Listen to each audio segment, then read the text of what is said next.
आज की कक्षा में हम अनुच्छेद 55, 56, 57 पर गहन विचार विमर्श करेंगे। अनुच्छेद 55 भारत के राष्ट्रपति के निर्वाचन की रीति को व्याख्यात करता है। अनुच्छेद 55 के अनुसार राष्ट्रपति का निर्वाचन आनुपातिक प्रतिनिधित्व के अनुसार एकल संक्रमणी पद्धति से गुप्त मतदान से होगा। भारत में केवल राष्ट्रपति ही नहीं बल्कि राष्ट्रपति, उपराष्ट्रपति और विधान परिषद के सदस्यों का निर्वाचन अप्रत्यक्ष तरीके से होता है। जनता की प्रत्यक्ष भागीदारी इसमें नहीं होगी, इस बात को हमको समझना पड़ेगा। आनुपातिक प्रतिनिधित्व के अनुसार एकल संक्रमणी पद्धति से गुप्त मतदान से होगा। इस चीज को अगर हमको समझना है तो इसको समझने से पहले हमको ये समझना पड़ेगा कि राष्ट्रपति के निर्वाचन में हिस्सा लेने के लिए सबसे पहले राष्ट्रपति को एक निश्चित कोटा प्राप्त करना पड़ता है। कोटा का तात्पर्य क्या है?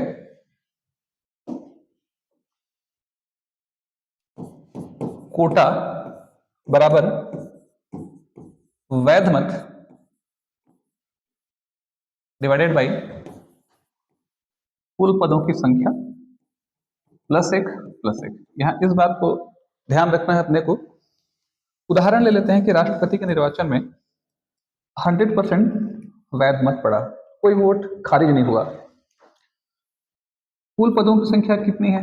अब चूंकि राष्ट्रपति का पद एक ही है, उदाहरण के तौर पर अगर किसी राज्य के अंतर्गत यहाँ राज्यसभा की 4 सीटों का इलेक्शन हो रहा है तो यहाँ कुल पदों की संख्या अपन 4 रखते और 4 + 1 से डिवाइड करते तो निश्चित कोटा मिलता। तो चूंकि राष्ट्रपति एक होता है इसलिए 1 + 1 और यहाँ कितना होगा 1, यानी कहने का मतलब है 100 डिवाइडेड बाई 2 + 1। इसे सॉल्व कर दीजिएगा तो 50 प्लस ये जो 1 है वो 51 नहीं बनाता है बल्कि ये बनाता है कि 50% प्लस। यानी कोई भी एक व्यक्ति राष्ट्रपति के रूप में निर्वाचित तभी हो पाएगा जब उसे आधे से अधिक लोगों का समर्थन प्राप्त हो, आधे से अधिक वोट उसे मिले। उदाहरण ले लीजिए, जैसे कहीं पर कोई पंचायत में चुनाव हो रहा है या कहीं किसी पार्षद का चुनाव हो रहा है तो उस चुनाव में 10 कैंडिडेट खड़े हुए हैं। अब 10 कैंडिडेट्स मान लिया जाए उदाहरण के तौर पर कि 2000 वोट है। अब इसमें से एक व्यक्ति को फॉर एग्जांपल ले लेते हैं अपन, एक व्यक्ति को 500 वोट मिला, एक व्यक्ति को 400 वोट मिला और जो 1100 वोट है बाकी 8 लोगों में क्या हुआ वो डिवाइड हो गए। तो इसका सीधा सा मतलब हो रहा है कि एक व्यक्ति को 500 वोट मिल रहा है और एक व्यक्ति को 400 वोट मिल रहा है। मैं मान के चलता हूं कि यहाँ 2000 की जगह 4000 जनसंख्या है ना। 4000 की जनसंख्या पर केवल जीत दर्ज करने वाले को 500 वोट मिल रहा है। यानी अगर हम परसेंटेज निकालेंगे तो 500 डिवाइडेड बाई 4000 इंटू 100, 2 जीरो यहां से कैंसिल होगा, 12 चौंकड़ 40, 4 12 4 पंचे जो भी है 12.5%। तो आप समझ सकते हैं, और जबकि सेकंड आने वाले को 400 वोट मिला है तो आप समझ सकते हैं कि एक व्यक्ति पार्षद के रूप में, विधायक के रूप में या जहां भी प्रत्यक्ष निर्वाचन हो रहा है उस अवस्था में मात्र 12% समर्थन प्राप्त करके भी वो जीत दर्ज कर सकता है। क्योंकि राष्ट्रपति को पूरे देश का प्रतिनिधित्व करना है तो इसीलिए कम से कम आधे लोग का समर्थन आवश्यक है। इसलिए इस चुनाव को, इस निर्वाचन की प्रक्रिया को अप्रत्यक्ष रखा जाता है। अगर ये 10% भी हो, 5% भी अगर जीत का अंतर आएगा तो भी आप समझ सकते हैं कि पूरे जनता या पूरे देश का समर्थन उसे हासिल नहीं हो रहा है। तो क्योंकि पूरे देश की व्यवस्था को उन्हें संभालना है इसलिए इनके निर्वाचन को क्या किया गया है, अप्रत्यक्ष रखा गया है। अब एक निश्चित कोटा किस तरीके से प्राप्त होगा? राष्ट्रपति के निर्वाचन में जितने भी व्यक्ति हिस्सा लेते हैं उन सभी लोगों के एक निश्चित मत मूल्य होते हैं। इसे हम वो ध्यान से समझेंगे। सारी भर्ती परीक्षाएं इस तरीके से होती हैं कि इन चीजों को डायरेक्ट फार्मूले के रूप में पूछ देता है। सबसे पहले हम समझते हैं राष्ट्रपति, पिछली क्लास में हम लोगों ने पढ़ा था कि राष्ट्रपति के निर्वाचन में हिस्सा लेने वाले 3 प्रकार के लोग होंगे: लोकसभा के निर्वाचित सदस्य, राज्यसभा के निर्वाचित सदस्य और राज्य विधानसभाओं के निर्वाचित सदस्य। यानी एक प्रकार से सांसदों के जो वोटिंग मूल्य हैं और जो विधायकों के वोटिंग मूल्य हैं वो हमको निकालने आना चाहिए। किस रीति से विधायकों के वोटिंग मूल्य को निकाला जाता है, जैसे उदाहरण ले लेते हैं। जैसे हमको किसी भी राज्य के विधायक का अगर वोटिंग मूल्य निकालना है, मत मूल्य निकालना है, ध्यान रखिए इस चीज को, किसी भी राज्य के विधायक का अगर वोटिंग मूल्य निकालना है तो राज्य की कुल जनसंख्या डिवाइडेड बाय निर्वाचित विधानसभा सदस्यों की संख्या या विधायकों की संख्या भागित कितना 1000। यहां आपको इस बात को समझना भी पड़ेगा कि जो राज्य की जो कुल जनसंख्या है वो जनसंख्या 1971 की जनगणना को बेसिक बना करके सेट किया जाता है। बहुत ध्यान से समझिए इस चीज को, 1971 की जनगणना को बेसिक बना करके राज्य की कुल जनसंख्या काउंट होती है। अब इसकी यहाँ पर 1971 की जनगणना को बेसिक क्यों बनाया जाता है, इसके पीछे एक छोटा सा कारण है, और कारण सिंपल है कि इंदिरा गांधी का जब शासन था, इंदिरा गांधी का जब काल था, तो दक्षिण भारत के बहुत सारे नेताओं ने जाकर उनके पास अपनी समस्याएं रखी कि विधानसभा, लोकसभा और राज्यसभा इन सभी जगह पर सीटों का आवंटन जनसंख्या के अनुपात में होता है, और उत्तर भारत खास करके बिहार, झारखंड और उत्तर प्रदेश के हिस्सों में जनसंख्या अति बढ़ते जा रही है। तो जब तक आप इस पर कंट्रोल नहीं करेंगे तो हम भी अपनी जनसंख्या बढ़ाएंगे और विधानसभा, लोकसभा, राज्यसभा में अपने सीटों को हम बढ़ाने का प्रयास करेंगे। ऐसा उन्होंने अपनी ऑब्जेक्शन रखा। इंदिरा गांधी के पास अजीब सी समस्या आई तो इंदिरा गांधी ने इनका एक सॉल्यूशन निकाला। उन्होंने संविधान में संशोधन करवाया, 42वां संविधान संशोधन 1976, और उस संशोधन के आधार पर आने वाले 30 साल में, यानी एक प्रकार से हम कह सकते हैं कि 2001 तक प्रकाशित जनगणना तक जो सारा कैलकुलेशन होगा वो 1971 की जनगणना को बेसिक बना के किया जाएगा। 1971 की जनगणना को आधार मानकर ही विधानसभा, लोकसभा और राज्यसभा की सीटों का आवंटन अभी स्थिर कर दिया गया। इस बात को आपको ध्यान में रखना पड़ेगा, ठीक है। बाद में भी संशोधन हुआ, अटल बिहारी वाजपेयी का काल आया 2002 में, उन्होंने 84वां अमेंडमेंट लाया और 84वां संविधान संशोधन अधिनियम 2002 के तहत जो है इस व्यवस्था को उन्होंने एक्सटेंड कर दिया। 2026 तक प्रकाशित जनगणना तक ये डाटा स्थिर रहेगा, तब तक हमारी नौकरी भी लग जाएगी। चलिए यहां हम इस बात को समझने का प्रयास करते हैं कि उदाहरण के तौर पर मैं मान के चलता हूं कि हम छत्तीसगढ़ स्टेट में रहते हैं, तो छत्तीसगढ़ का एक एग्जाम्पल ले लेते हैं। अपन मान के चलते हैं, गूगल में आपको एग्जैक्ट डाटा मिल जाएगा, सिर्फ समझाने के लिए मैं एक डाटा ले रहा हूं। मैं मान के चलता हूं कि 1971 में हमारे छत्तीसगढ़ क्षेत्र की जनसंख्या अगर 90 लाख रही होगी, है ना, इकाई, दहाई, सैकड़ा, हजार, 10,000, लाख, 10 लाख, 90 लाख रही होगी जनसंख्या। निर्वाचित विधायकों की संख्या कितनी है? 90 है। इसको हम भाग कर देंगे किससे? 1000 से। 1000 नीचे आएगा तो 1 2 3 4 इससे कैंसिल होगा, 1 2 3 4 से, और यहाँ पर आ जाएगा 100। तो इसका सीधा सा मतलब है कि हमारे छत्तीसगढ़ के एक विधायकों का जो वोटिंग मूल्य है, जो मत मूल्य है, लगभग 100 के बराबर है। ये मैं समझाने के लिए आपको डाटा लिया हूं। हर राज्य की जनसंख्या अलग होगी, विधानसभा सीटें भी उसी हिसाब से होंगी।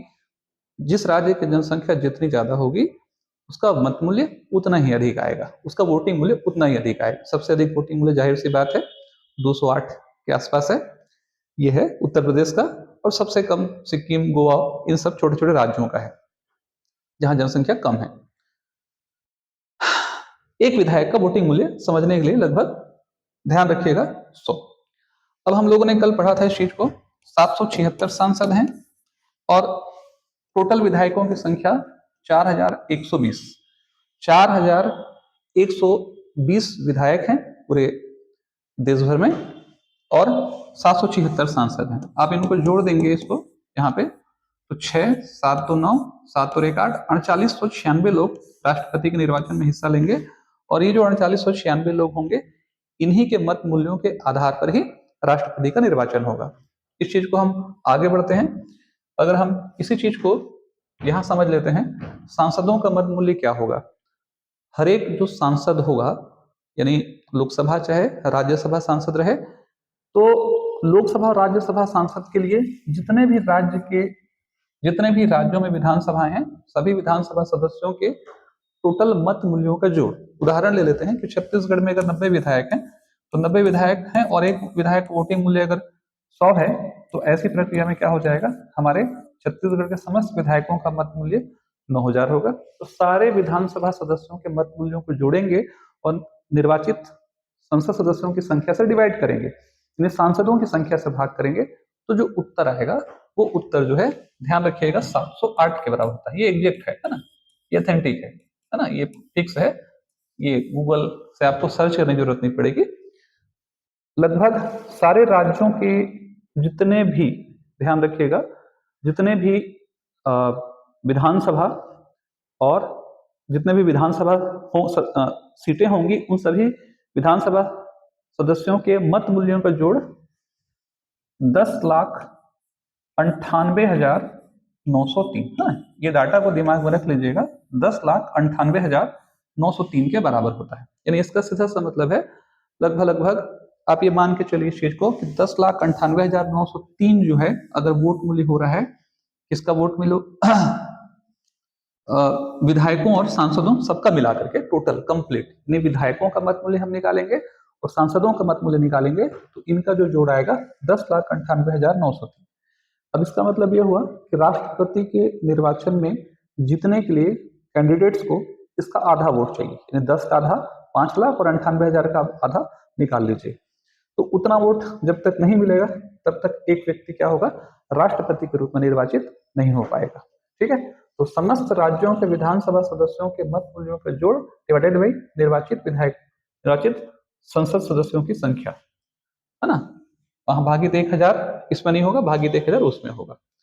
ठीक है, तो चलिए अब राष्ट्रपति का निर्वाचन किस तरीके से होगा। तो राष्ट्रपति का निर्वाचन में सबसे इंपॉर्टेंट चीज जो होता है, राष्ट्रपति का निर्वाचन की जब बात उठती है तो विधायक अपने राज्य की राजधानी में वोट कर सकते हैं, सांसदों को दिल्ली में वोट करना पड़ेगा। अगर किसी भी विधायक को अगर वोट करना है दिल्ली में, तो निर्वाचन आयोग को इसकी सूचना 10 दिन पहले देनी पड़ेगी कि हमको वोट करना है कहां पर, दिल्ली में। इसकी व्यवस्था की जाएगी। लोकसभा के जो महासचिव होंगे वो लोकसभा के निर्वाचन अधिकारी होंगे, राज्यसभा के जो महासचिव होंगे वो राज्यसभा के निर्वाचन के दरमियान वहां के मतलब ध्यान रखिएगा, निर्वाचन अधिकारी होंगे।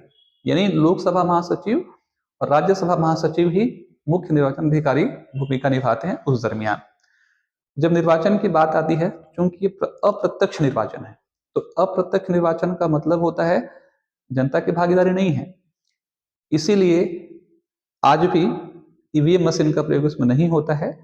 बैलेट पत्र इनको दिया जाता है। उस बैलेट पत्र में ध्यान रखिएगा चुनाव चिन्ह भी नहीं होता है। चुनाव चिन्ह नहीं होना इस बात को इंगित करता है कि राष्ट्रपति दलगत राजनीति से क्या होगा, पृथक होगा, पूरे राष्ट्र का प्रतिनिधित्व करेगा। किसी भी प्रकार से राष्ट्रपति को किसी मतलब कहने का सामान्य सा मतलब, मेरे कहने का सामान्य सा भावार्थ ये समझ लीजिए कि जैसे कि अगर ये बैलेट पत्र है तो इस बैलेट पत्र में नाम रहेगा प्रत्याशी का, ठीक है, चुनाव चिन्ह नहीं रहेगा। उदाहरण ले लेते हैं कि जैसे ये बैलेट पत्र है और उसमें 3 कैंडिडेट खड़े हुए हैं ना, तो कैंडिडेट ए का नाम रहेगा, कैंडिडेट बी का नाम रहेगा और कैंडिडेट सी का नाम रहेगा। और ये जो सीट रहेगी वो सीट कैसी रहेगी, ब्लैंक रहेगी। विधायक और सांसद, विधायकों को जब वोट करने की बारी आएगी तो उनका पत्र जनरली पीले कलर का या हरे कलर का दिया जाता है, और अगर सांसद हैं तो उनका जो बैलेट पत्र है वो गुलाबी कलर का होता है। हरा, नीला, लाल करके 2 से 3 कलर के पेन भी दिए जाते हैं। किसी भी व्यक्ति को अगर राष्ट्रपति के प्रत्याशी को निर्वाचित करना है तो उसे वरीयता देनी पड़ती है ना। जैसे उदाहरण ले लेते हैं कि कोई एक विधायक है और विधायक अगर किसी एक व्यक्ति को राष्ट्रपति के रूप में अगर निर्वाचित कर रहा है और उसकी नजर में सबसे योग्य प्रत्याशी अगर ए है तो उसे 1 नंबर की वरीयता देनी पड़ेगी।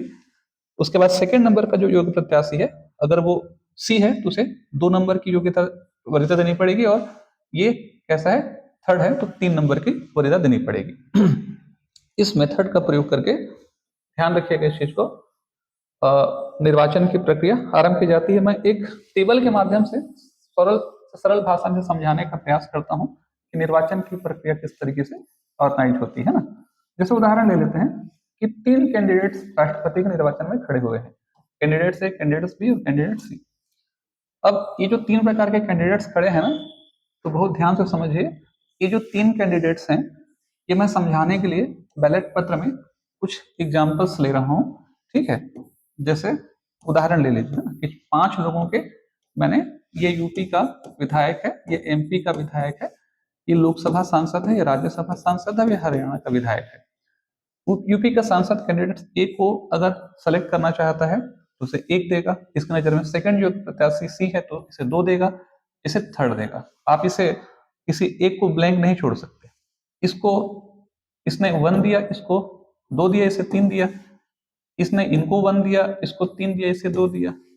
इन्होंने इनको 1 दिया, इसको 2 दिया, इसको 3 दिया। इन्होंने इसको 1 नंबर दिया, इसको 3 नंबर दिया, इसे इसे 2 नंबर दिया, इसे क्या कर दिया, 3 दे दिया, है ना, समझने के लिए। अब क्या होगा, सबके वोट को काउंट किया जाएगा। जैसे उत्तर प्रदेश के एक विधायक का वोटिंग मूल्य अगर 208 है, तो इनके खाते में, इस विधायक ने एक को राष्ट्रपति के रूप में चुना है, तो इनके खाते में 208 नंबर जुड़ जाएगा। एमपी के विधायक का अगर एक वोटिंग मूल्य अगर 180 है, तो इनके खाते में 180 जुड़ जाएगा, माना कि 180 है। लोकसभा के एक सांसद का वोट मूल्य 708 होता है, तो इनके खाते में 708 जुड़ेगा।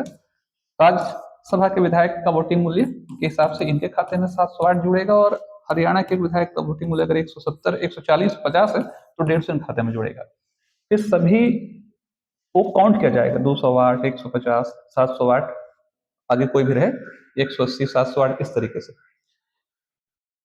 सारे वोट को काउंट करने के बाद जिस भी कैंडिडेट्स को 50% वोट मिल जाएगा, वो क्या होगा, राष्ट्रपति के रूप में इलेक्ट हो जाएगा, राष्ट्रपति के रूप में निर्वाचित हो जाएगा। समस्या यहाँ पर आएगी जब किसी एक कैंडिडेट्स को 50% वोट अगर प्राप्त नहीं होगा। उदाहरण ले लेते हैं कि जैसे मान लीजिए कि पहले कैंडिडेट 40% वोट मिला, सेकेंड कैंडिडेट को 35% वोट मिला और थर्ड कैंडिडेट को 25% वोट मिला। तो ऐसी अवस्था में क्या होगा, कोई भी व्यक्ति राष्ट्रपति के रूप में निर्वाचित नहीं होगा।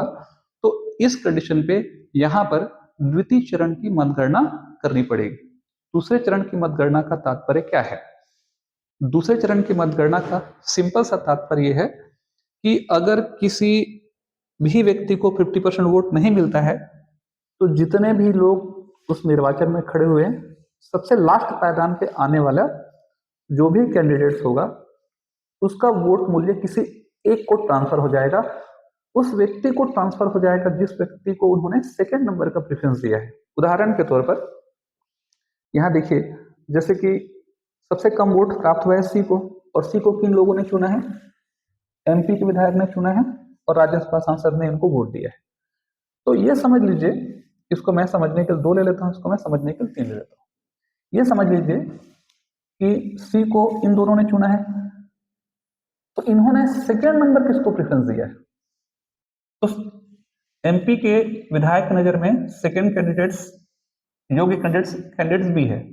तो जब द्वितीय चरण की मतगणना होगी, तो इनका जो वोट मूल्य है इनको ट्रांसफर हो जाएगा, और इनका वोट मूल्य, इन्होंने सेकंड इसे दिया है, तो इनका वोट मूल्य जो है इनको ट्रांसफर हो जाएगा। फिर दूसरे चरण की मतगणना में क्या किया जाएगा, लास्ट कैंडिडेट्स के वोट को डिस्ट्रीब्यूट कर दिया जाएगा। इसीलिए जब यहाँ फार्मूला पढ़े हैं, ध्यान रखिएगा, शुरुआत में हमने यहाँ पर एक शब्द यूज किया था, है ना, देख सकते हैं, एकल संक्रमणी पद्धति का तात्पर्य क्या है, वोट किसी एक आदमी को ट्रांसफर होगा, कोरोना नहीं सबको ट्रांसफर होगा, एकल संक्रमणी पद्धति, किसी एक को ट्रांसफर हो रहा है, इसलिए एकल संक्रमणी पद्धति, है ना।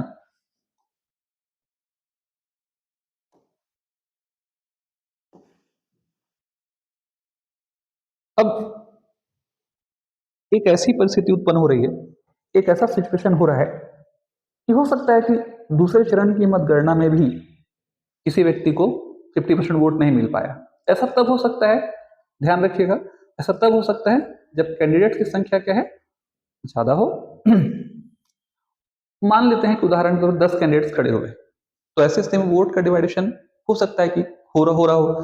तो ऐसी स्थिति में जो सबसे लास्ट नंबर, 10th नंबर पर जो व्यक्ति आया है, उसके वोट को बाकी 9 में ट्रांसफर किया जाए। सेकंड चरण की मतगणना में अगर कोई व्यक्ति चुना नहीं जाता है, तो तीसरे चरण की मतगणना करनी पड़ती है। तो तीसरे चरण की मतगणना होगी, उस तीसरे चरण की मतगणना में जो 9वें क्रम पे आया हुआ व्यक्ति है, उसके वोट को बाकी 8 को ट्रांसफर, बाकी 8 का मतलब उन 9वें क्रम के लोगों ने जिन्हें सेकंड प्रेफरेंस दिया है उनको ट्रांसफर होगा। ये प्रक्रिया तब तक पूरा करना पड़ेगा जब तक किसी एक व्यक्ति को 50% वोट नहीं मिल पाता। हमारे भारत के संवैधानिक इतिहास में आज तक केवल और केवल सिर्फ एक बार हुआ है 1969 के चुनाव में। 1969 में जब वीवी गिरी और नीलम संजीव रेड्डी जब चुनाव में खड़े हुए थे तो उसी दरमियान द्वितीय चरण की मतगणना करनी पड़ी। वो चुनाव जो है बहुत इंपॉर्टेंट चुनाव था, कई मामलों में रिकॉर्ड बनाया।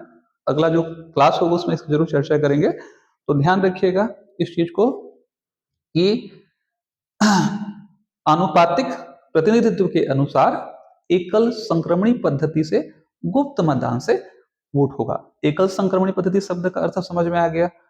आनुपातिक प्रतिनिधित्व का क्या तात्पर्य है? आनुपातिक प्रतिनिधित्व का तात्पर्य है कि आनुपातिक रूप से हर विधायक और हर सांसद का वोट मूल्य बराबर होगा। अब ऐसा कैसे? जिस राज्य की जनसंख्या कम है उसका वोट मूल्य कम, गोवा का कम, बिहार और यूपी का ज्यादा, सिक्किम का कम, ठीक है, पश्चिम बंगाल का ज्यादा। तो भाई सिंपल सी बात है, आप सामान्य कैलकुलेशन कीजिए कि अगर कहीं की जनसंख्या 100 है तो वोटिंग मूल्य अगर 10 है, तो अगर 400 है तो 40 है तो होगा। तो जनसंख्या के अनुपात में अगर रेशियो निकाला जाए एक समझाने के लिए, तो यहाँ पर 10 एक आ रहा है, यहाँ भी क्या आ रहा है, 10 एक ही आ रहा है।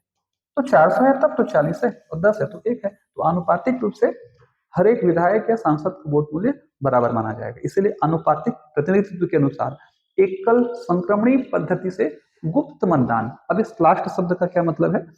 गुप्त मतदान का तात्पर्य होता है आपको किसी भी दृष्टिकोण से आपने किस कैंडिडेट को वोट दिया है इसकी किसी भी व्यक्ति को आपको बताने की आवश्यकता नहीं है ना। खुला मतदान भी होता है, 2003 से लागू है राज्यसभा के चुनाव में। फिर कभी किसी क्लास में इसके बारे में हम समझने का प्रयास करेंगे, है ना।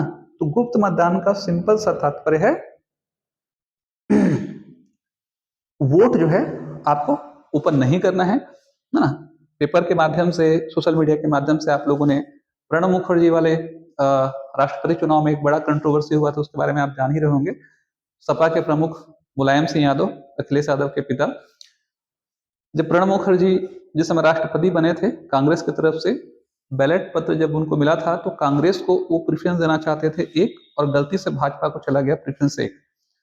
तो उन्होंने क्या किया, हल्ला मचाना शुरू कर दिया। कांग्रेस वाले चलाने लगे कि बैलेट पत्र बदला जाए, भाजपा वाले खुश हो गए कि कभी आज तक ऐसा बदला नहीं है, इतिहास को आप बदल नहीं सकते हैं।